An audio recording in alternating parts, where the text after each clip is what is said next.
sitting. Why is it bad? For so many reasons. No, it feels good sometimes. It does. You're standing all day, all right, relaxing. But when you sit, it's too much. It's not good for your body. Your cardiovascular system, your flexibility, your strength, your posture, everything goes to because it's not good for you. All right, small bouts of sitting are fine. Actually, PUA did a study that found if people sit for longer than 6 hours in a day and then go out and do their cardio stuff, it doesn't really help. You got to get up every 30 minutes or so. All right, don't sit all day. Take those breaks. One of the best things these watches did was tell you to get up every 30 minutes. It really makes a difference. So that's the first thing that you got to keep in mind. All right, that you really don't want to do that. The second thing is that things that you can do when you're sitting that are really bad.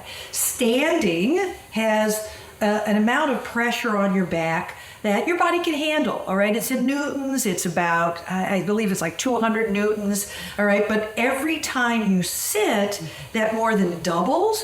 But if you sit slouched, all right, it almost quadruples. And if you sit in a forward-leaning position, like you're on the computer or you're looking at something really exciting, that's the worst. That's almost 5 times the pressure on your lower back. So no, all right? One of the things you can do, I mean, you can even just, sit back comfortably. And I know Dana's going to show you all of that, but let me just give you a quick way to evaluate your sitting issues.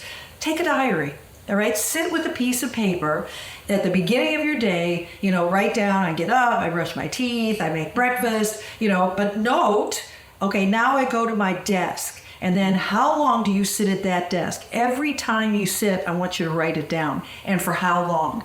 Because I think we don't sit that much, but if you do a diary, you will find out. All right, so if that's the test, and now Dana's going to tell you what to do. Well, I think sitting properly is the best. Like when you are sitting, we can't be perfect all day long. That's just not realistic. But trying to avoid those positions of compression where you're really increasing the pressure on your low back is so important. So find a chair that has good support. When you're sitting, if you're at your desk, pull closer to your desk and actually lean back in your chair so you're not far away and tempted to lean forward. So use the support of your chair. And if it's not, you can add a pillow, you can roll up a towel to put it back in there.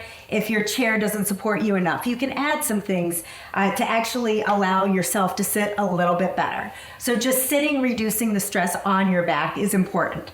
So every 20, 30 minutes, set that timer if you're sitting longer than that and get up. And then some things to do when you're standing. You want to stand for about at least maybe 60 to 90 seconds to alleviate the compression on your back.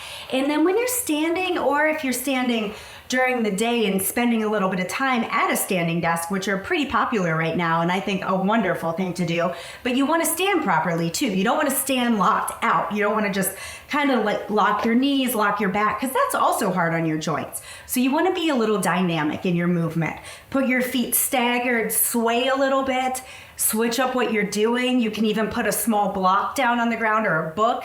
Put one foot up on the book and then switch to the other. That way you're changing all the force through your back, through your joints when you're standing. So nothing is under prolonged stress for a period of time.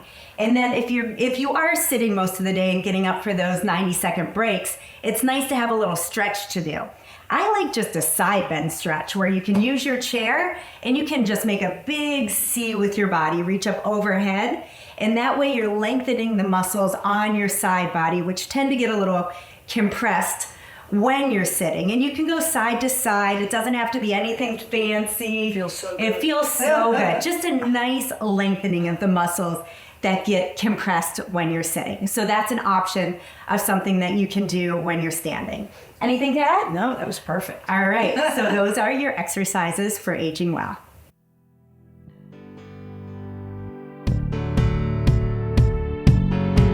Thank thank you from the bottom of our hearts for listening to this episode. For the most up-to-date information about our videos and our products, please visit our website at exerciseforagingwell.com. And be sure to subscribe, give us a thumbs up, and tell your patients, your friends, your neighbors, your parents, your dog to listen and to do anything to spread the word. Together, we can create a healthier, more pain-free, and active future. Thank you again, and stay healthy. Thank you.